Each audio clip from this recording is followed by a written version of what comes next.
Good day, YouTube. Well, I was over at one of the sites that I frequent, the um, the American Association for the Scientific Study of Consciousness. If you've never been here, it is one of many associations and um, funded research organizations. Here's a list of the majority of them. They've got one from everything from musical therapy to, you know, the American Academy of Pain Medicine. Um, this is this is uh, this is the scientist of our country at work. So my favorite place to go when I'm not um, hassling astronomers and researching astronomy is the Association for Scientific Study of Consciousness. And today I came across one of many papers. This one by Tim Bain, Olivia Carter, Neuroscience of Consciousness, Volume 2018, Issue 1, January. You can see the details here. Dimensions of Consciousness and the Psychedelic State. Um, I'm a self proclaimed shaman, um, an aspiring magus, magician, um, and psychonaut. I have always used psychedelics to expand my mind, to broaden my creativity, um, to come up with ideas that I otherwise would not have been able to do, to to reach levels of awareness and consciousness that normally takes a person a long time of path work, um, meditation, concentration, mental exercise. Basically, a good book by Franz Barden, Initiation to Hermetics, teaches you a lot of these mental exercises that will allow you to reach levels of higher consciousness and in these states uh, on your own without the help or crutch of psychedelics. But um, I still adamantly consider psychedelics a wonderful tool. They're not definitely not recreational drugs. They are they are tools and should be used as such. And not everyone is capable is mentally um, strong enough to handle psychedelics and the states of consciousness that they will put you in. So, on to the article here. Abstract. It has been suggested in the popular and academic literature that the psychedelic state qualifies as a higher state of consciousness relative to the state of normal waking awareness. This article subjects this proposal to critical scrutiny, focusing on the question of what it would mean for a state of consciousness to be higher. We begin by considering the contrast between conscious contents and conscious global states. We then review the changes in conscious global state associated with psychedelic drug use, focusing on the effects of two serotonergic serotonergic, serotonergic hallucinogens, psilocybin, and lysergic acid dimethylamide, LSD for the layman. Limiting our reviews to findings obtained from lab-based experiments and reported in peer-reviewed journals, we prioritize the more common and reliably induced effects obtained through subjective questionnaires and psychophysical measures.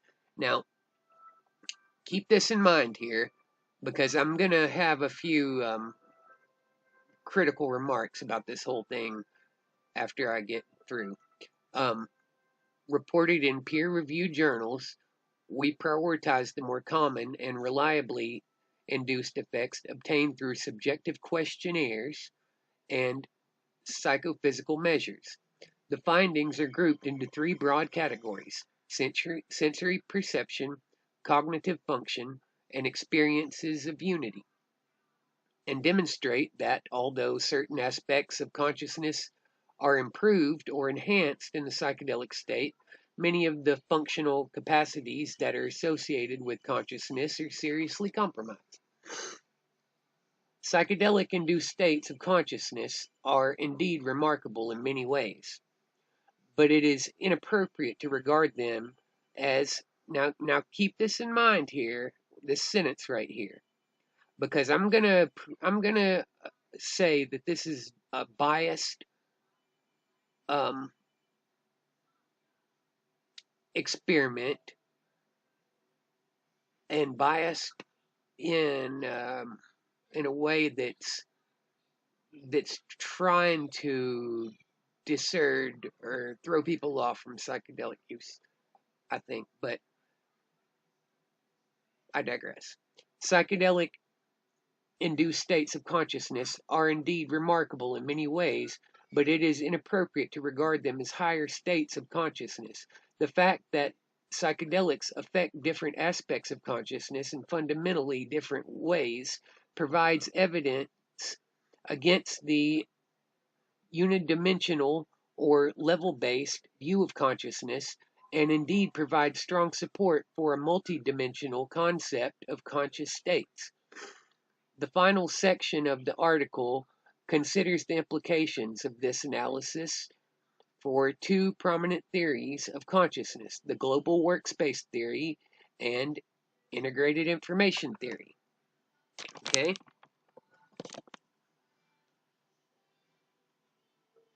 Introduction. In the science of consciousness, a clear distinction is typically drawn between the contents of consciousness on the one hand and states of consciousness on the other.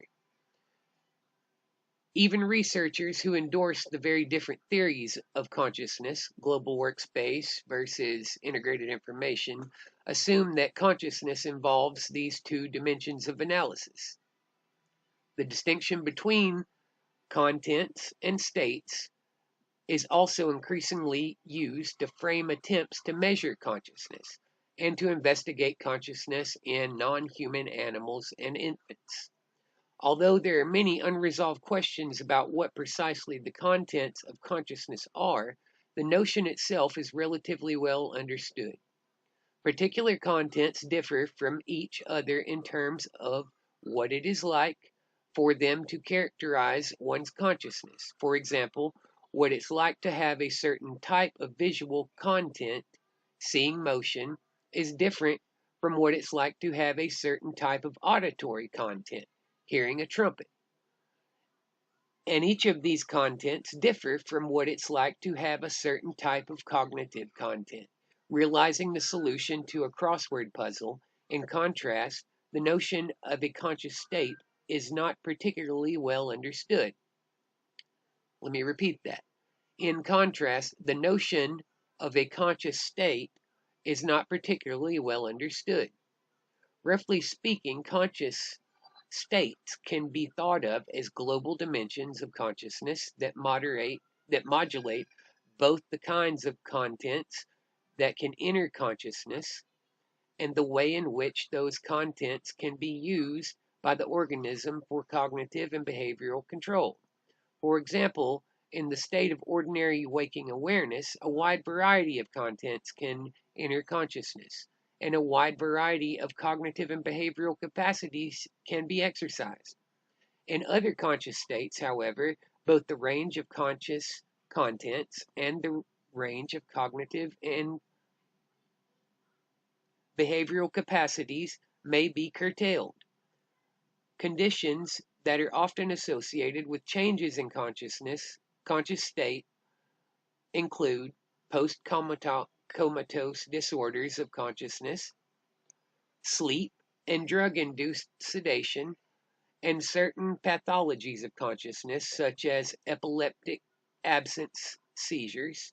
For example, minimally conscious state patients can track certain features of their environment, such as the presence of motion or the semantic content of simple instructions, but they lack the capacity to engage in complex forms of cognition or behavior, and they seem unable to entertain complex thoughts or ideas.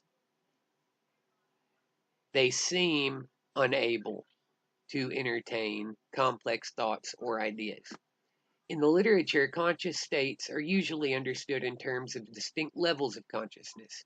However, we avoid this terminology here, for it assumes that conscious states can be ordered along a single dimension, and that for any pair of conscious states, one member of that pair must be higher than the other. However, we avoid this terminology here, for it assumes that conscious states can be ordered along a single dimension, and that for any pair of conscious states, one member of that pair must be higher than the other. As a parallel, consider temperature. If two objects have different temperatures, then one object must be hotter than the other. However, the implication is open to various kinds of challenges. Although it is certainly true that some conscious states are intuitively lower than others, the state associated with mild sedation is intuitively lower than the state associated with ordinary waking awareness. It is doubtful whether all distinctions between conscious states can be captured in terms of a single dimension of analysis. Consider, instead of viewing the relationship between conscious states in unidimensional terms, as the level-based approach does, we will argue that it ought to be constructed in multidimensional terms, and that conscious states can differ from each other along multiple dimensions. Indeed, one of the central claims of this article is that although the psychedelic state is distinct from the state of ordinary waking awareness, it is neither higher nor lower than the state of ordinary waking awareness. In other words, we will argue that an analysis of the psychedelic state counts against the plausibility of the unidimensional view of conscious states and in favor of the multidimensional approach. Charting the psychedelic state of consciousness. We now turn to the nature of psychedelic state of consciousness, focusing on two of the most commonly used serotonergic, serotonergic.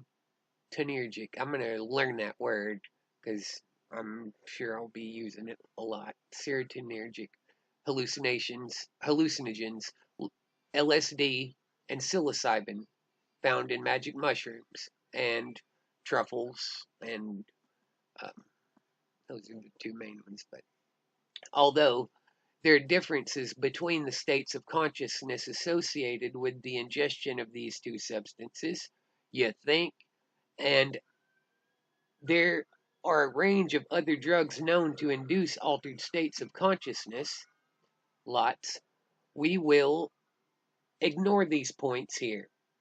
Well, that kind of screws up the study of psychedelics as a whole, right? Anyways, points here, and we'll use psychedelic state as a general term to refer to the paradigmatic states of consciousness associated with the consumption of psilocybin and LSD. Okay. In this theoretical analysis, we will concentrate on reported subjective changes to an individual's conscious experience as measured by questionnaires.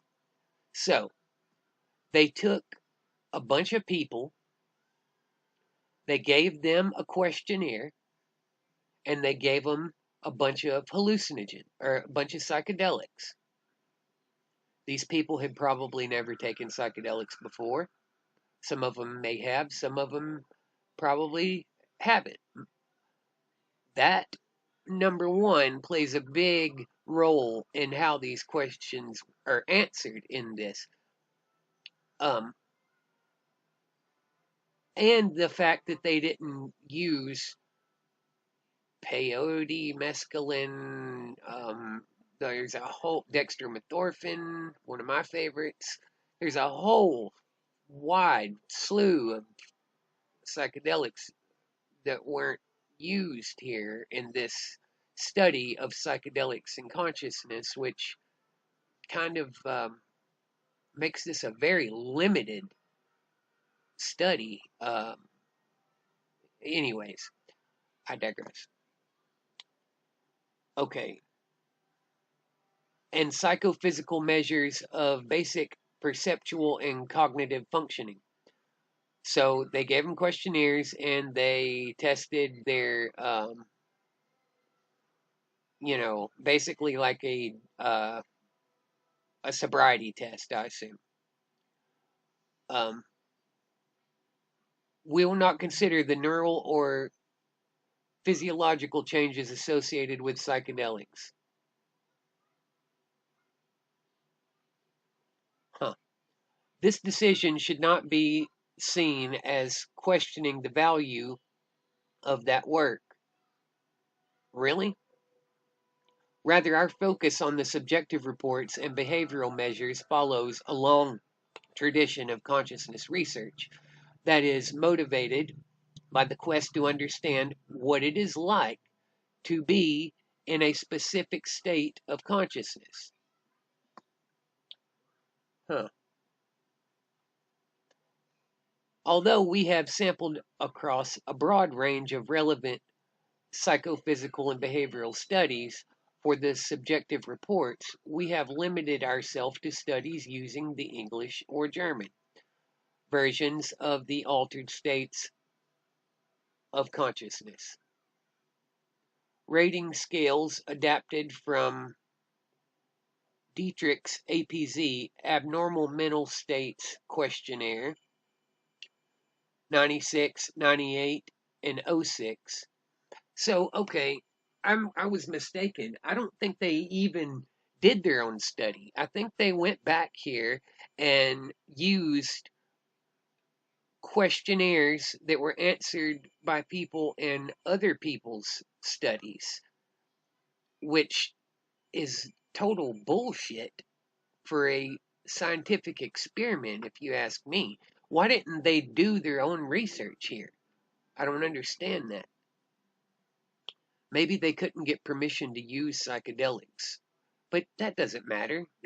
You could have done that on your own, and you know, um, I would have liked to known a lot more information here. I guess I'm going to have to go back and read all of these studies to see how much psychedelics were given to the people, whether it was a consistent amount through all, whether the people using LSD and the people using psilocybin, how they varied, and um, how many people were questioned, and what were these people's tolerance level? Have they ever used psychedelics before in the past? All of these things greatly matter to the consciousness effects of these drugs and how they answer the questions.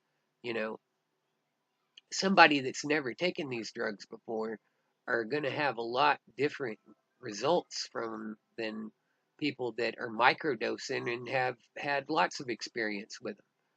Once you get used to the initial shocking effects of your mind being expanded and your consciousness being raised, you can get kind of control of that and then start really um, using the psychedelic state in greatly beneficial ways, in my opinion. But anyways, here we go. Um, Rather, our focus on the subjective reports and behavioral measures follows a long tradition. Okay, be in a specific state of consciousness. Although we have sampled across a broad range of relevant psychophysical and behavioral studies for the subjective reports, we have limited ourselves. Okay, versions of altered states of consciousness. Okay, we're sorry. We have limited our analysis to studies that employ this scale, as it is well validated and has been used by multiple research groups to capture the effects of both psilocybin and LSD. Importantly, this questionnaire has also been the focus of a rigorous clustering analysis of, okay, I'm sorry about that. Here we go. 327 individual psilocybin sessions drawing from multiple psilocybin studies conducted over many years. Okay, there we go.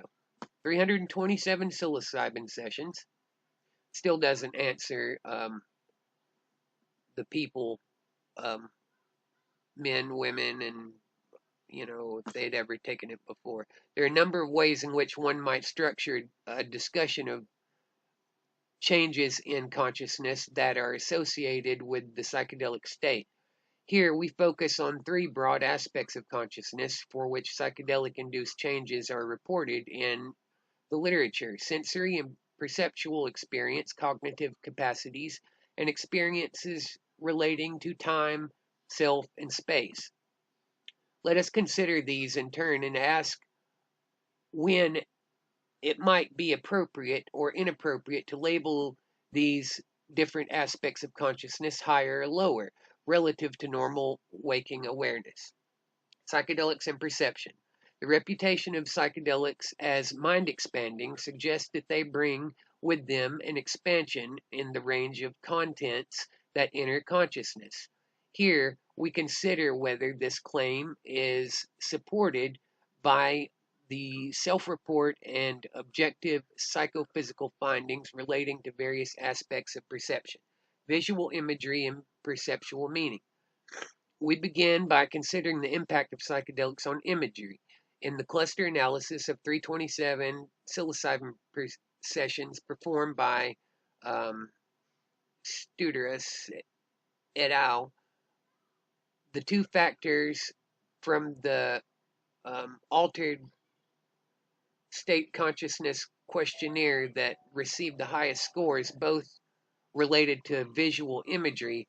The first was elementary imagery, including items such as I saw colors before me in total darkness or with eyes closed. And the second was complex imagery, with items like I could see pictures from my past or fantasy extremely clearly. Scores for these same factors were also increased after LSD consumption. In respect to qualitative self-report data, one study found that autobiographical memories were judged to be both more visual and more vivid after taking psilocybin. LSD was also found to enhance dreamlike imagery in lab-based settings, and self-reports of hallucinogen experiences showed high semantic similarity with dream reports across large community-based self-report repositories. Okay. The factor changed meaning of precepts captures reports of objects in an individual's environment as appearing more salient and personally significant than they ordinarily do. Here, participants who have taken psychedelics are more likely to endorse items such as objects around me engage me emotionally much more than usual. Psilocybin and LSD have also been found to enhance the subjective experience of color, For example, after images are described as containing more colors, and the flicker-based generation of color experience is said to be enhanced. These reports mirror those that are commonly found in popular writing, such as those found in Aldous Huxley's book, Heaven and Hell. First and most important is the experience of light. Everything seen by those who visit the mind's antipodes is brilliantly illuminated and seems to shine from within. All colors are intensified to a pitch far beyond anything seen in a normal state, and at the same time, the mind's capacity for recognizing fine distinctions of tone and hue is notably heightened. I will agree with all of that. However, it is unclear to what extent these reports reflect objective improvements in color perception, for laboratory-based studies have failed to find any evidence of visual improvements as the result of ingesting psychedelics. In one study, both psilocybin and LSD were found to here we go, impair objective measures of hue discrimination despite the participants' subjective reports of enhanced color perception. Another study found no evidence that psilocybin was associated with increased sensitivity to stimulus, contrast, or brightness. It is an open question how the subjective increase in the richness and vividness of color experience might be reconciled with the fact that psychedelics are not associated with any objective improvements in color or brightness perception. Well, I'm going to say from my personal experience and the experience I would assume many of the painters and musicians that have uh, painted and wrote masterpieces of music while on these drugs would say that it definitely improves color brightness perception. Um, anyways, the bandwidth of consciousness. There is also evidence that the psychedelic state might be associated with an increase in the amount of sensory content that can enter consciousness at any given time. Yes. One of the most frequently studied paradigms used to measure psychedelic effects on sensory processing involves prepulse inhibition, PPI, is defined in terms of a reduction in the natural startle reflex measured as the magnitude of an eye blink response in humans. That typically occurs if a startle tone stimulus is preceded by another tone, the prepulse. The relative reduction in this inhib- inhibit- inhibitory response is widely regarded as a behavioral measure of sensory gating. PPI has been used extensively to assess the impact of psychedelic drugs. Well, that's like the flicker rate or frame rate. You know, how many frames you can take in is how much information your mind is processing. A good visual um, candidate that you can go and see of this in action is the interview with Joe Rogan and Elon Musk. If you watch Elon Musk's eyes, and actually if you go to Gonzo's video,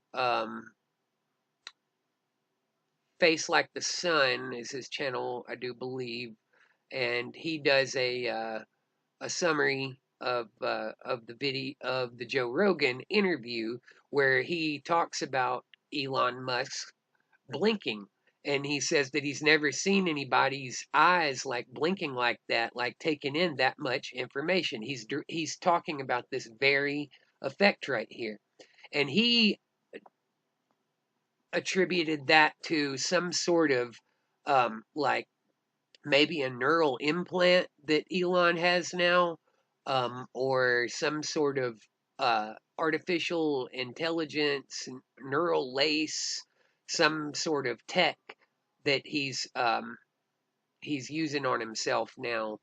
But I said in the comments on that, I have seen this many times, and he was definitely tripping balls on probably mushrooms. I don't think it was LSD, but I do think that he had a good dose of the magic mushroom before that interview, and that is why he was taking in so much information and his bandwidth. And he, what's funny about this and how it relates to that interview is one of his biggest things about um, humans problem with um, competing with artificial intelligence is humans have a bandwidth problem. um, our band we the way we take in information and provide information, the way we enter information by typing or using just our thumbs by or we have bandwidth issues as humans. Well, according to this study, um, psychedelics drastically improve our bandwidth. So there you go. As well as altered sensory processing associated with psychiatric conditions such as schizophrenia, psilocybin has been found to cause reduced PPI. Well, I don't think so. I can guarantee you that it increases it a lot, and you can go look at Elon Musk if you want proof of that, which is taken as evidence of lower levels of sensory gating and an increasing the amount of sensory information that is making it through to conscious awareness. That I totally disagree with this. Another line of research supporting the idea of reduced perceptual suppression or an increased permeability of consciousness comes from a series of studies involving binocular rivalry, with observers reporting a greater proportion of time experiencing mixed or incomplete perceptual suppression using a very different measure of sensory sampling. Excuse me. Psychedelic eye movement, psilocybin and LSD were also both found to increase the frequency of saccadic eye movements. While this study did not measure changes in sensory performance, it is clearly possible that such increases in saccadic frequency could allow for higher sampling rate. Yes, yes, it does. As a person views their environment in respect to the altered state um, questionnaire, one of the few items relevant to this point. Everything around me was happening so fast that I no longer could follow what was going on. Well, I can't, I don't know who answered that question that way. And if that was, and I highly doubt that that was the general response of 327 um, people saying this, because man, you can just take in a lot more information and you can process it and a lot faster and literally outthink most of the people around you, um, that I have noticed, or in all the people. And believe me, I've had a lot of experience. I don't mean to toot my own psychedelic horn, but I've had a lot of experience with these two types of psychedelics, and um, I, you know what though, I can't. I'm saying this, and apparently here these cats have interviewed a lot of people, but um, I think their data is incomplete, and they do say that. I'm not even. Let's continue on because I'm gonna sum this up when it's over. Um, although these studies do not allow us to quantify the amount of sensory information that makes it okay, yes, all okay, everything around me was happening so fast that I no longer could follow what was going on, was more likely to be endorsed after psilocybin. Although these studies do not allow us to quantify the amount of sensory information that makes it into consciousness, they do provide consistent and compelling support for the claim that psychedelic drugs may increase the bandwidth of perceptual experience. Although these studies do not allow us to quantify the amount of sensory information that makes it into consciousness, they do provide consistent and compelling support for the claim that psychedelic drugs may increase the bandwidth of perceptual experience. Hang on. Man, that's contradicting. In summary, with respect to the subjective experience of the psychedelic state, there is compelling evidence for an increase in the intensity and volume of sensory information experienced at any given time. When we consider objective measures of perceptual function, there is also good support for reduced perceptual suppression, leading to a real increase in the permeability or bandwidth of consciousness.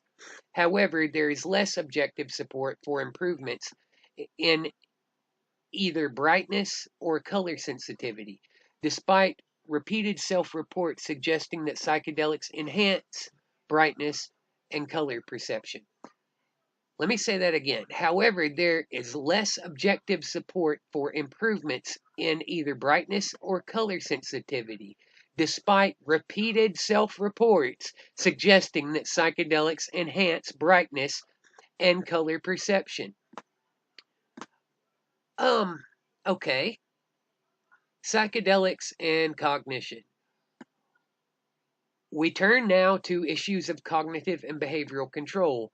In the state of ordinary alert wakefulness, conscious contents are able to guide and control a wide range of cognitive and behavioral operations, such as those that are implicated in working memory, attention, communication, decision making, creativity, and abstract thought.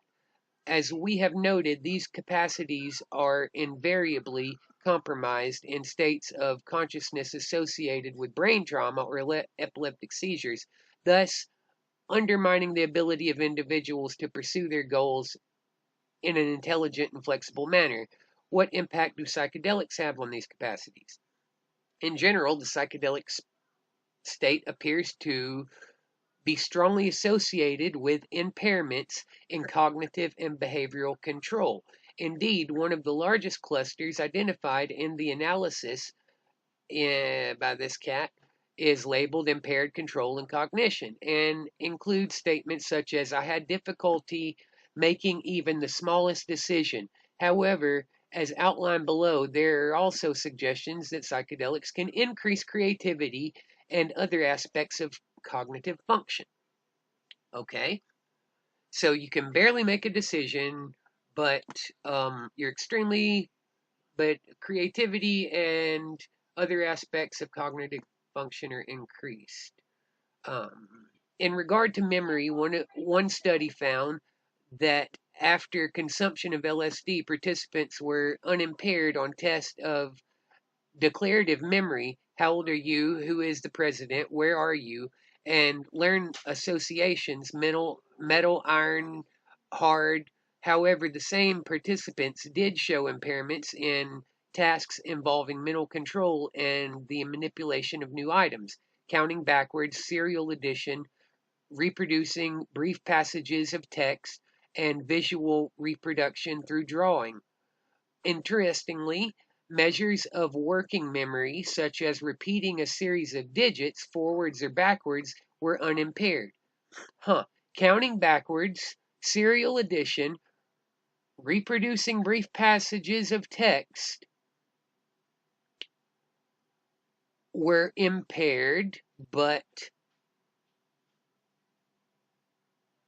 repeating a series of digits forwards and backwards were unimpaired. Huh. Counting backwards was impaired, but counting forwards and backwards were unimpaired. Well, this sparring of working memory function is consistent with studies involving psilocybin showing slower reaction times but no reduction in accuracy during spatial working memory tasks involving the recall of spatial locations. So we have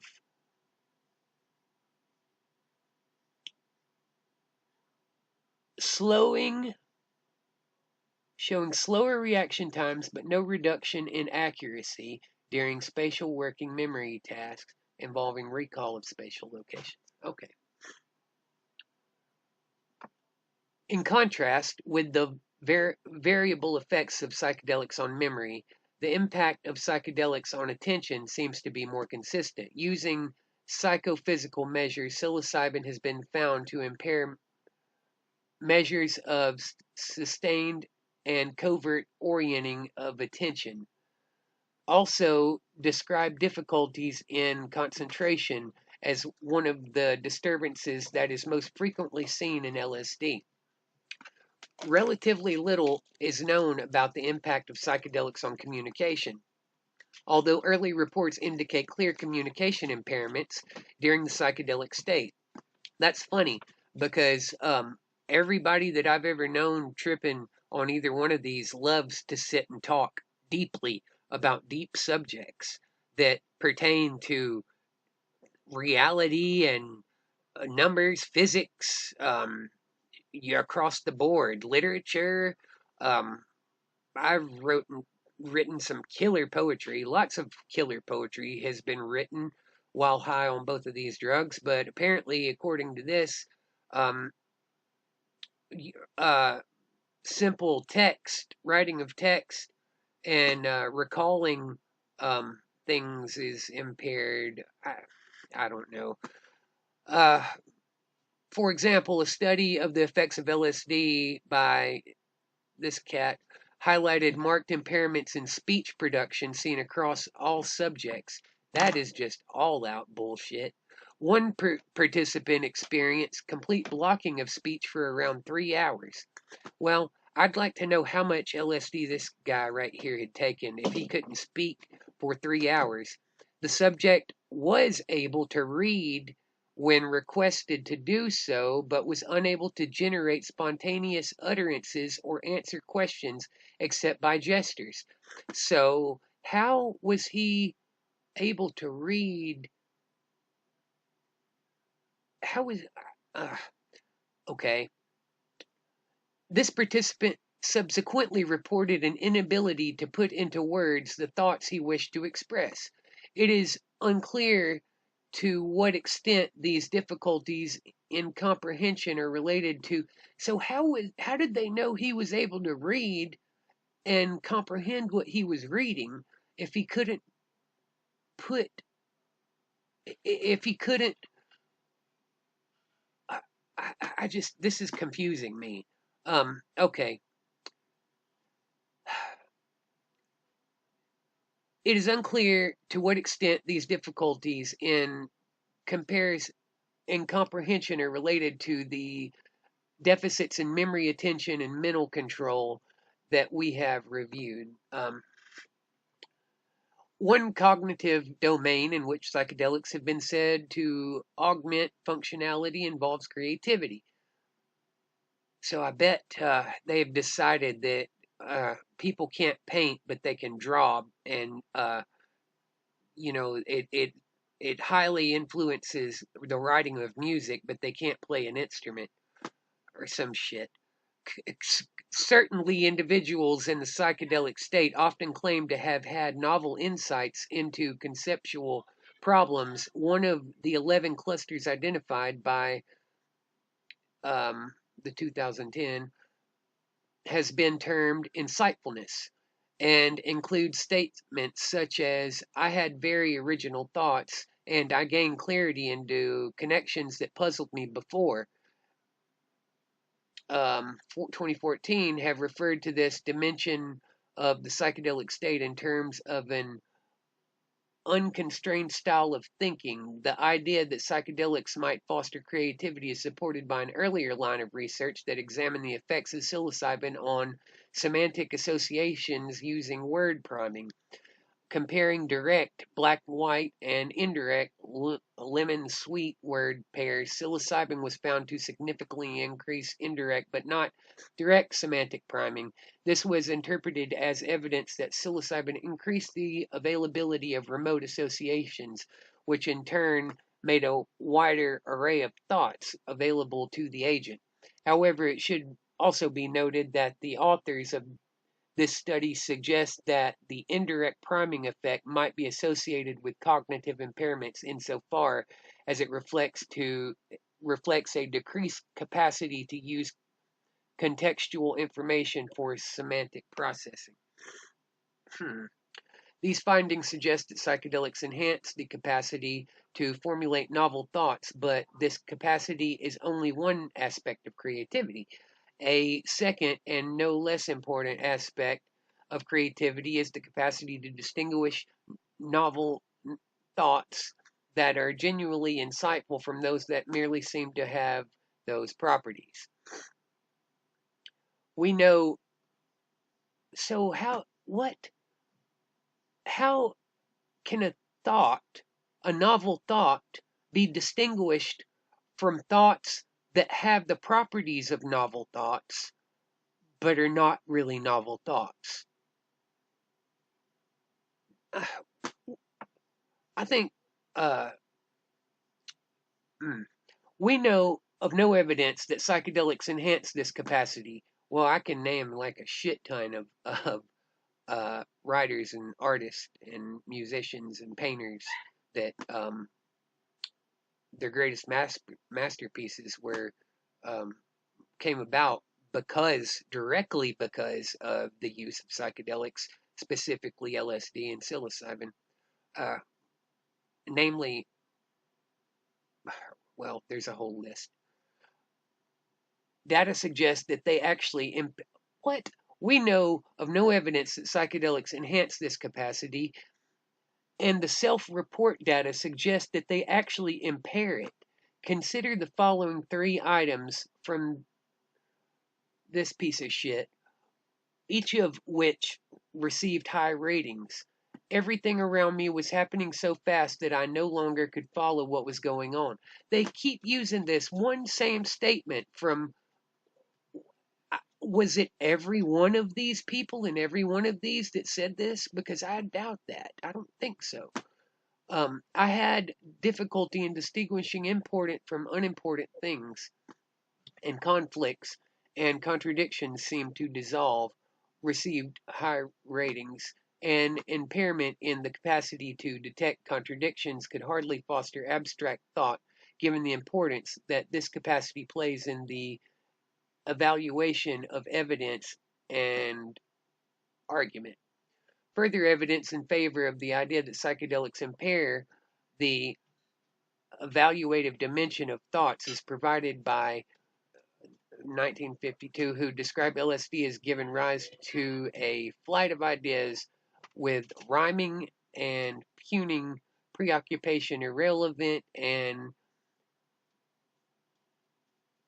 pedantic imitation, and as leading to an overgeneralized and tangential style of thought.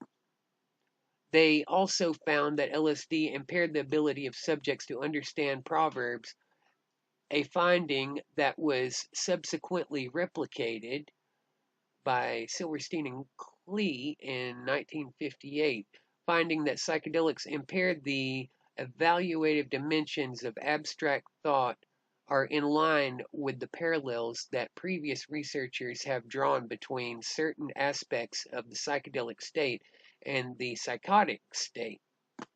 Huh. Well, that's funny because if you go back and look through ancient history, it seemed that early Christians that wrote the Bible were taking psilocybin mushrooms, and there's very good evidence of this in the artwork of the time. If you took the time to go back people that wrote this article and done proper research, you would have found that most of the great religious material was written by people tripping on mushrooms. Actually, if you look at the stoned ape theory, a lot of evidence points to the fact that our higher brain came about through the use of psilocybin mushrooms and their effects on um, promoting new neural synapses and pathways of thought. I'm going to track this guy down. We're going to have a face to face. Who described, I can't even go on with that right there. In summary, psychedelics seem to impair many of the central elements of cognition, decision making, memory, attention, and abstract thought. I'm calling bullshit. Although psychedelics appear to enhance the capacity to generate novel ideas, they also seem to impair the capacity to evaluate these ideas and distinguish those that represent genuine cognitive advances from those that do not. Well, who is to say? You know, based on the evidence available, it seems plausible that the increase in salience and or amount sensory information experience, real or imaginary based, may itself be suboptimal for higher level functions. Finally, the deep commonalities between the unconstrained style of thought seen in psychedelics on the one hand and that seen in psychosis, delusions, and dream states on the other is itself an indication that psychedelics do not lead to a cognitively optimal state. Okay. The cluster analysis performed identified a single factor labeled experience of unity. Okay, I'm going to have to skip on through this because this right here,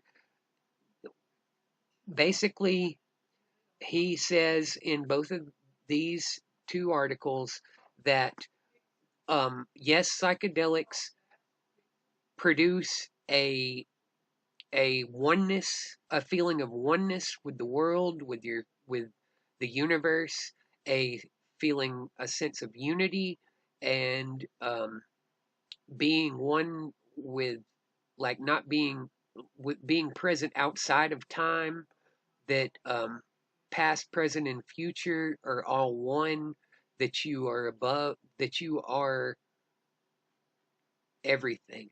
You are in unity with everything. And then he goes on to say that since there are noted time distortions, that can be attributed to this sense of unity. Um,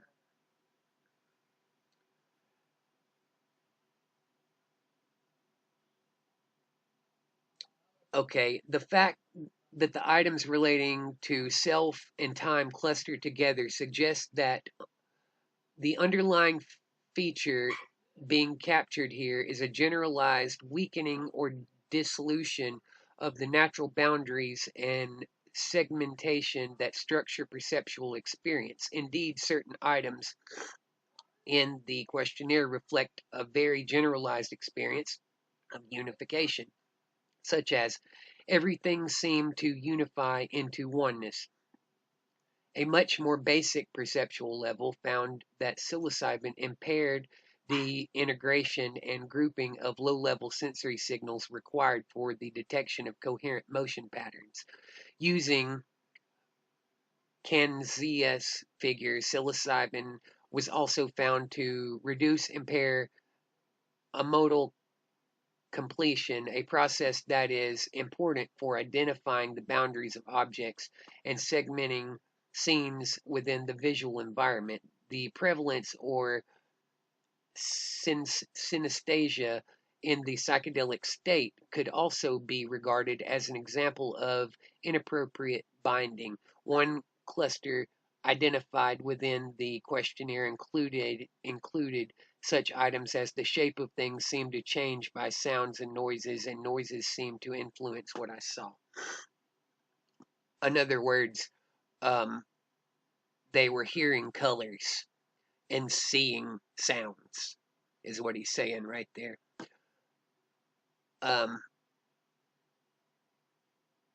whether these alterations in the experience of unity involve improvements or impairments in consciousness processing partially turns on contested issues concerning the nature of reality.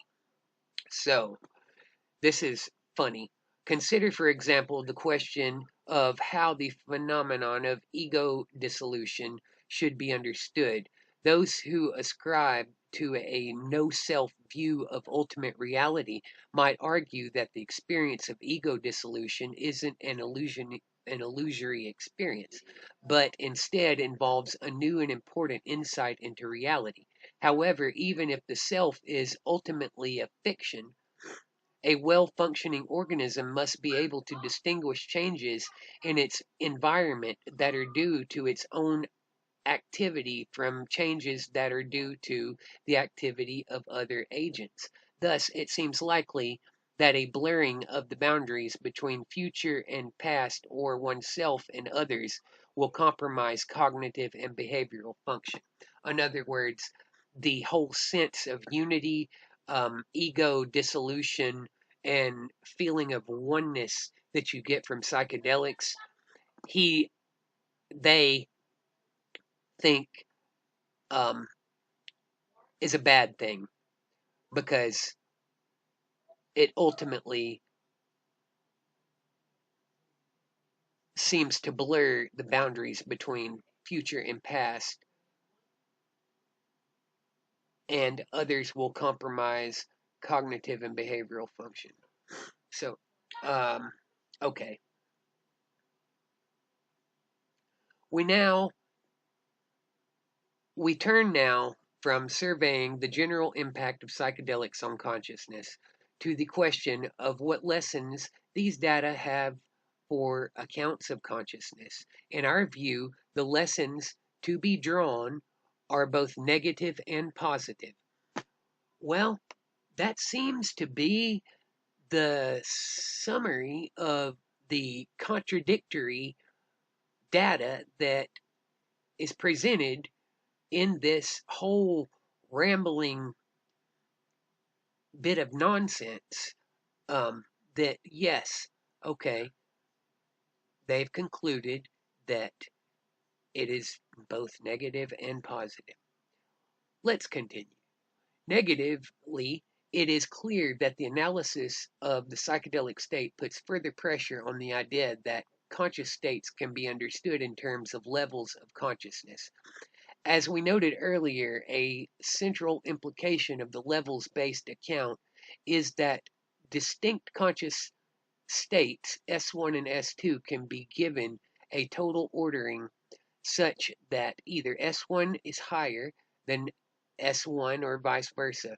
However, it is clear from the previous sections that the psychedelic state is neither higher nor lower than the state of ordinary waking experience. Although there are certain respects in which the psychedelic state is arguably higher than the state of ordinary waking awareness, which they really gave very few, it is associated with increases in the richness and vividness of mental imagery. There are other respects in which the psychedelic state is arguably lower than the state of ordinary waking awareness. It is associated with impairments in cognitive capacities such as attention, memory, communication, and abstract reasoning, which I don't agree with any of that. Um,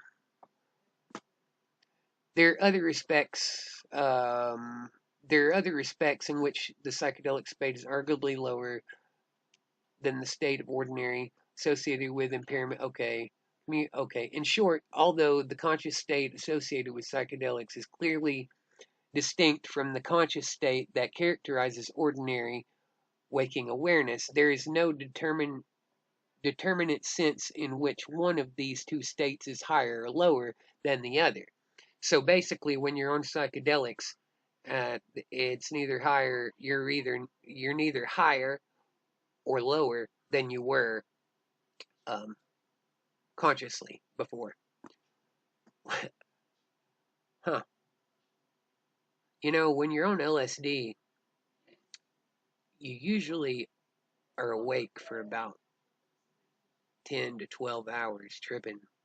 So um, you definitely are more awake. Um, so wakefulness as a level of consciousness. Let's go on. This is important for a number of reasons. Firstly, it raises questions about the recent suggestion that psychedelics might be useful in treating patients with disorders of consciousness. So here we go. Such as the vegetative state and the minimally conscious state. This proposal looks attractive if one assumes that the psychedelic state is higher than the state of ordinary waking awareness in precisely the same sense that disorders of consciousness are lower than the state of ordinary waking awareness. However, the considerations provided in this article undermine that assumption. Okay? This point, together with the fact that psychedelics impair certain aspects of cognition and have the potential to disrupt the perception of space, time, and the self, raises serious questions about their therapeutic value in the context of of the treating DOC patients. Okay. Second, the recognition of I'm sorry, that's my dogs. Second, the recognition of the levels-based account suggests that some of the most influential theories of consciousness need to be significantly revised. Consider, for example, the global workspace theory of consciousness. Although advocates of this have said little about precisely how their account captures changes in conscious state, presentations of the theory typically assume that a rather simplistic conception of conscious states, for example, suggests that changes in conscious state involve nothing more than vigilance and wakefulness, and that although elucidating the brain mechanisms of vigilance and wakefulness is an essential scientific goal, its computational impact on theories of consciousness seem minimal. These states are puzzling, for it is clear that the changes in a creature's conscious state have a fundamental impact on the functional role of consciousness. Yeah, consider, for example, the way in which psychedelics alter attention, decision making, and working memory. Overlook this fact because they regard the global availability of content as an essential feature of consciousness. That is, a property that is present when and only when an organism is conscious. But the multidimensional account of conscious state suggests that global availability is not an all or none phenomenon, for there are conscious states in which the conscious contents are available for only some forms of high level control. In order to be a viable theory of consciousness, uh, global oh crap global workspace theory will need to be developed so as to accommodate the multidimensional nature of consciousness. Well, hell yes. I mean, the data that we have reviewed also pose a challenge to the integrated information theory of consciousness.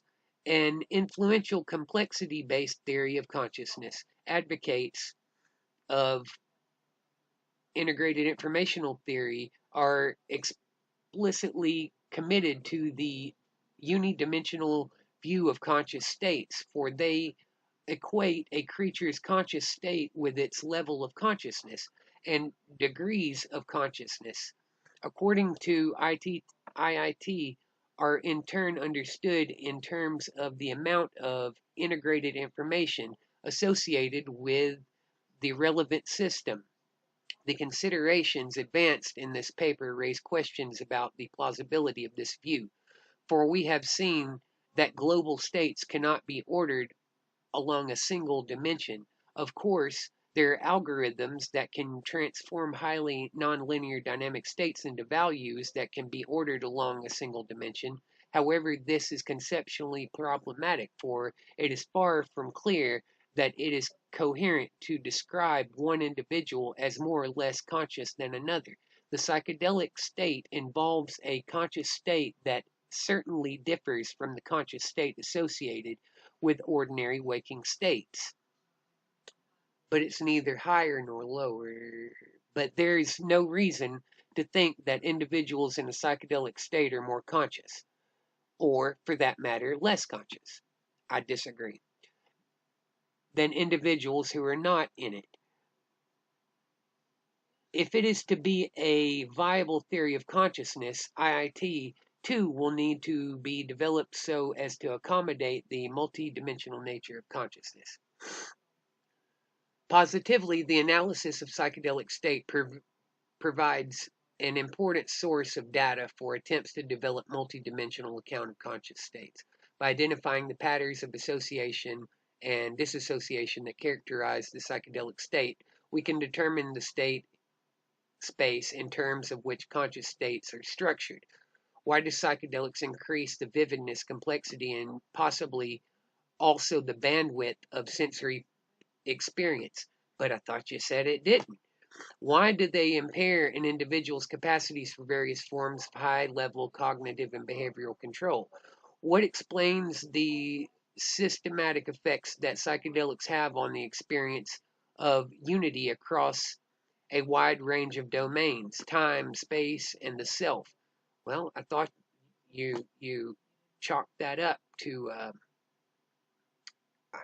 addressing these questions will help us to identify the various dimensions that structure consciousness.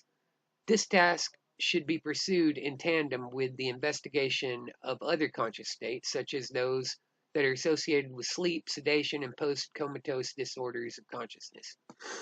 For example, we might ask whether attention qualifies as a separate dimension within this state space, or whether changes in conscious state are better modeled by distinguishing between different aspects of attention, for example, sustained attention versus selective attention. The study of psychedelics also provides an important and neglected source of data for understanding the neural basis of consciousness. We know a lot about the neurobiology of psychedelics. For a detailed review, for example, we know that psychedelics act predominantly through 5-HT2A receptor activation, and we know where these receptors are typically located in the brain. Further, through the use of animal models and human neuroimaging studies, we are increasingly able to manipulate these receptors to understand the biological impact of their activation. These techniques provide us with a powerful and underutilized avenue for understanding the neural basis of consciousness. Although we have identified some of the more prominent changes in consciousness associated with psychedelic states, here we go. We acknowledge the limitations associated with the data we have used. The ASC represents one of the best available self-report measures of psychedelic effects and has impressive reliability and drug selectivity, but it should not be regarded as a comprehensive survey of the impact of psychedelics on consciousness. Thus, although the data surveyed here are incompatible with a unidimensional account of consciousness, they are too limited to allow for a formal assessment of the number of dimensions that would best characterize consciousness. As we gain a better understanding of ways in which the subjective and functional dimensions of consciousness can change, so too we will gain a better understanding of the dimensional nature of consciousness, and thus better grasp what it will be like to be in each of the various states of consciousness. So, basically, this whole thing right here, let's go back up here to the top. Scroll, scroll, scroll. Lots of lots. Dimensions of consciousness and the psychedelic state. Okay, so this whole thing was basically explaining that psychedelics prove that the current models of consciousness